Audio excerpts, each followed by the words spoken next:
may kasama si Tatay Digong. Nagtataka ang international community dahil ang gobyerno natin ipinadala si Tatay Digong. Pero ang mga Pilipino lumabas, ipinakita ang pagmamahal sa ating dating Pangulo. Nagtataka sila kung bakit ipinadala sa banyagang bansa ang ating Pangulo na nagdulot na magandang epekto sa bawat Pilipino. At bago tayo magpatuloy ng Partner Admar, maaari na po tayong makaupo. Once again, lahat po tayo dito ay nandito sa liwasan dahil tayo ay naniniwala sa mga programa at nagawa ni Tatay Digong sa loob ng 6 na taon. Tama po ba?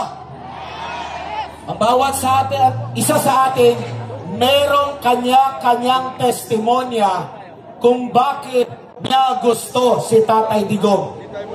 Kasi kung totoo pang kriminal si Tatay Digong, hindi magkakaisa ang mga Pilipino ngayon, tama? At nakikita ko, Kapartner Admar, punong-puno ang liwasan.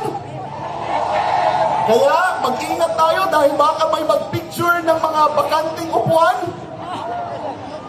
Siguraduhin natin, ipakita natin ang ating lakas at ang ating suporta kay Tatay Digong. Tatanungin natin, Kapartner Admar, kailan kayo naramdaman ninyo mas safe kayo sa Pilipinas? Kailan? Parang ang hina. Anong administrasyon? Duterte! Duterte! Duterte! Duterte! Pero mga kababayan, ano po ang ginawa nila sa tanging presidente na nagparamdam sa atin na tayo ay Pilipino? Ano po ang ginawa nila sa presidente na ipinaramdam sa atin na ligtas tayong maglakad sa kalsada kahit gabi, kahit madaling araw? Anong ginawa nila sa presidente natin na sinugpo ang CPP, NPA, NDF, sinugpo ang iligal na droga, sinugpo ang kriminalidad? Sabi ni Vice President Sara Duterte, kidnapping ang ginawa nila kay Tatay Digong. Kaya nung panahon na si Tatay Digong ay tumayo para sa bawat isa sa atin, sino po ang tatayo ngayon para kay Tatay Digong? Sino ang tatayo para kay Tatay Digong? Siya sa loob ng 6 na taon, tumayo siya para sa bansang Pilipinas. Panahon naman natin ngayon na tumayo para kay Tatay Digong at para sa Pilipinas. Kaya ang sigaw ng taong bayan, bring him home! Bring him home! Bring him home! Bring him home!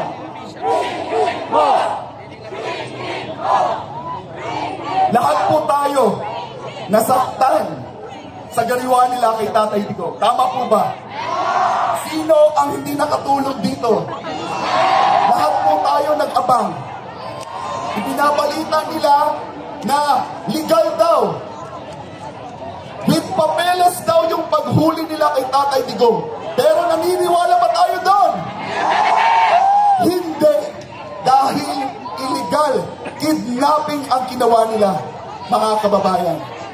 Balik tanaw tayo sa panahon na namuno si dating Pangulong Rodrigo Duterte.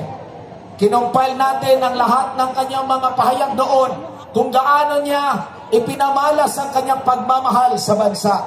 Ituon niyo po ang inyong mga mata at atensyon dito po sa ating LED wall, sa lahat ng mga nanonood sa ating ngayon sa inyong mga cellphone, mga desktop, laptop, tablet, at panoorin natin, magbalik tanaw tayo noong panahon ni President Rodrigo Duterte. Para makakapasok yung senador. Pag kayo mag-senador, pwede na kayo doon. Galing ako. Sina bayan ko.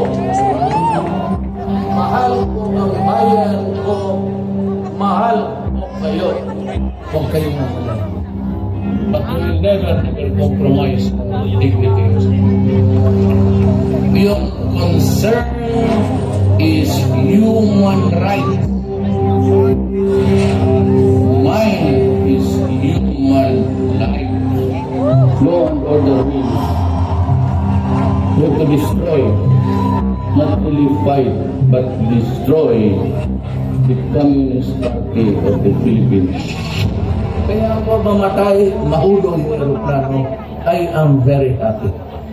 Alam mo bakit? Sabi ko, without declaring martial law, I dismantle the oligarchy that control the economy of the Philippines. We make a few years the golden age of infrastructure in the Philippines. In other words, we're going to build. Gone are the days when the Philippines decides and acts in the shadows of the great powers. We may need your help, but we will not do it at the expense of the Filipino. I am a Filipino. If I am accused of something, it must be within the jurisdiction of the police. If I am tried, it should be before a Filipino judge. And a prosecutor must be a Filipino like me. I am not a Filipino for nothing.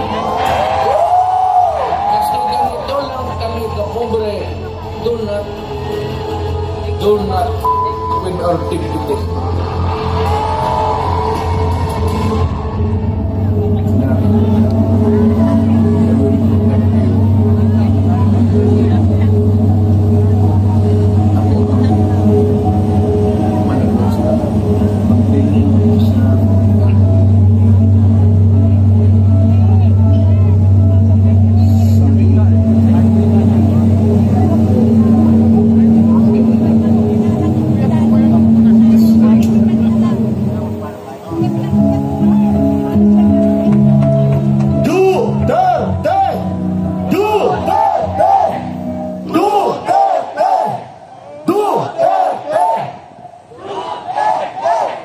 Mamaya mga kababayan, maraming magsasalita dito sa ating harapan at magpapatotoo sa lahat ng mga mabubuting nagawa ng ating dating Pangulo. Hindi niya tayo iniwan. Ganyan ang ating presidente. Hindi traidor si Tatay Digong. At ang isa sa makapagpapatotoo niyan ay ang kanyang spiritual advisor at matalik na kaibigan, walang iba kundi si Pastor Apollo C. Kibuloy. At para lubos pa nating maunawaan ang kanilang relasyon at kung paano sila nagtulungan para sa bansang Pilipinas, atin pong tawagin ang kinatawan po ng Kingdom of Jesus Christ, si Sister Eleanor Cardona.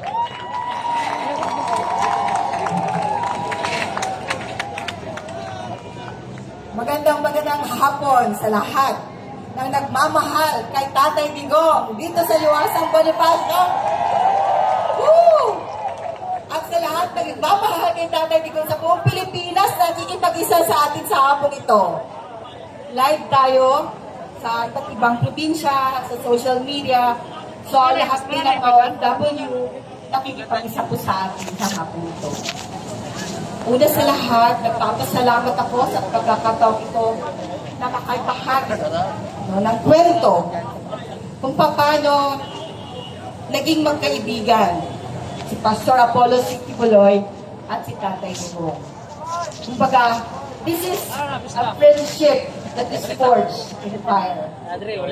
Pagkakaibigan na buo sa apoy. Bakit? Apat na dekada silang magkasama.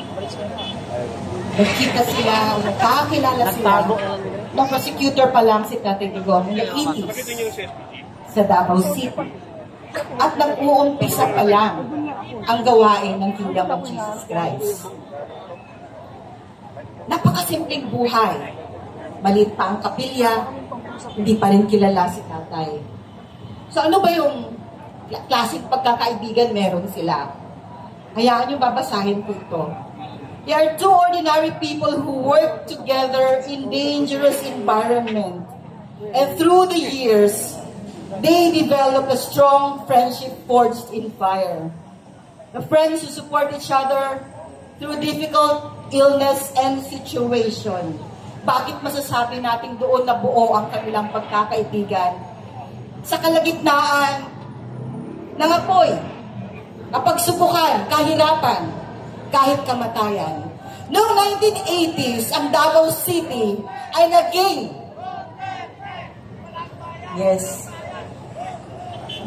laboratory ng CPP, NPA, NDF. Napakagulo. Yung Agdao, kung saan nandoon ang chapel pastor, ay tinawag na Nicaragdao. Araw-araw nagtutumbahan ang mga pulis sa daan. Kasi may mga Sparrow units ang mga CPP, NPA, NPF, NPA pa noon. Ganun ang sitwasyon ng Davao. Yung tatawag din na Nicaragua, Nicaragdao at Maanagua. Magulo. Walang gustong titira sa Davao City. Dahil takot. May takot. Kahit sa kapilya ni Pastor, may mga pumupunta doon at tinatakot ang mga misyonaryo. Lalagay ang 45 sa harapan at pinapapili. Baril o Biblia. Ganun ang Davao. Tumakbo si Mayor bilang Vice Mayor at muli siyang dumalaw sa pananambahan ng Jesus Christ. Sa madaling salita, nanalo si Mayor bilang Vice Mayor noon hanggang naging Mayor ng 3 terms, hanggang naging Congressman at naging Presidente ng bayan nating Pilipinas. At mula noon hanggang ngayon, magkakasama sila ni Pastor. Ano bang klaseng kaibigan sila? Sabay silang maglaro ng golf. Ganun kasimple ang buhay. Sabay silang nagmo-motor, nagpo-biking, mag-big bike. At si Mayor din ang nagturo kay Pastor na maging piloto. Piloto silang dalawa. Nag-aral sila para maging pilot. Pero nung mag-solo flight na si Pastor, sabi ni Mayor, Pastor, sabay ako, dapat nandyan ako. Pero hindi talaga dumating yung panahon na yun. Hindi nakapag-solo flight si Pastor hanggang ngayon.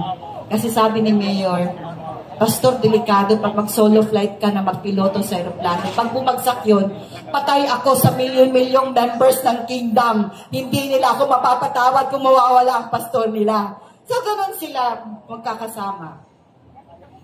Sa Davao City, sinabi ko ngang magulo. Pero habang umuunlad ang Davao City, umuusbong din ang gawain ng Jesus Christ. Tambal sila.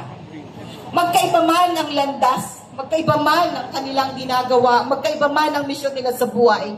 Dahil si Pastor ay naging pastor, tagapag-alaga ng kongregasyon, ng kanyang mga tupa.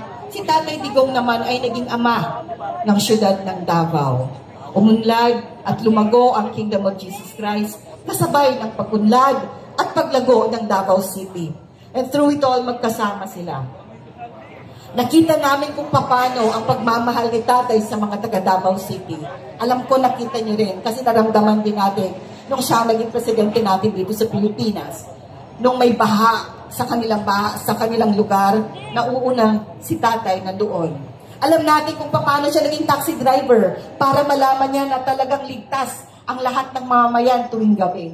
Alam din natin kung paano siya ang unang pumunta doon sa Tacloban nung panahon ng hayan. Hindi pa siya presidente. Davao City Mayor lang siya. Pero siya ang unang official na pumunta doon sa hayan. Kasabay din ng Children's Joy Foundation, na foundation ni Pastor, upang tulungan ang ating mga kapatiran na nasa salta ng Baguio doon.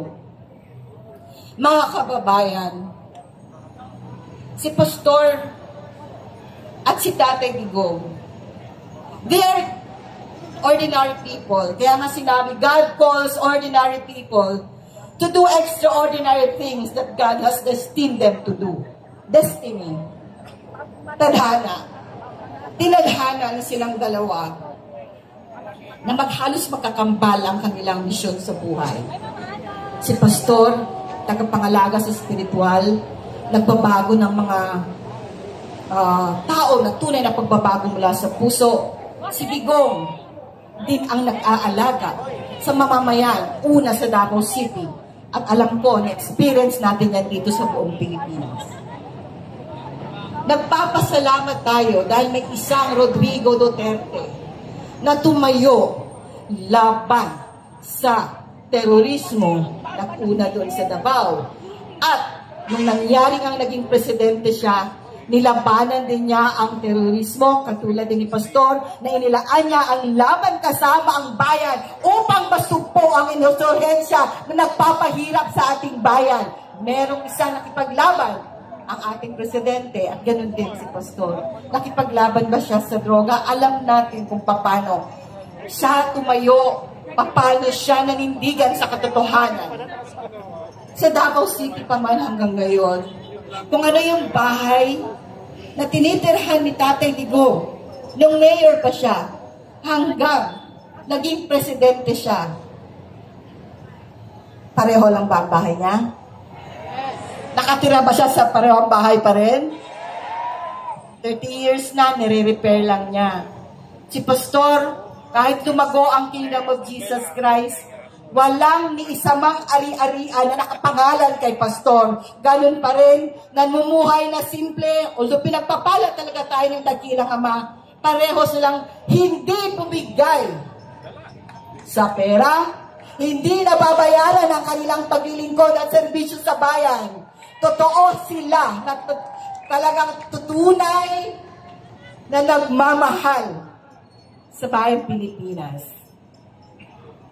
Si Tatay, noong may panahon na tinalikuran siya ng iba niyang mga kasamahan.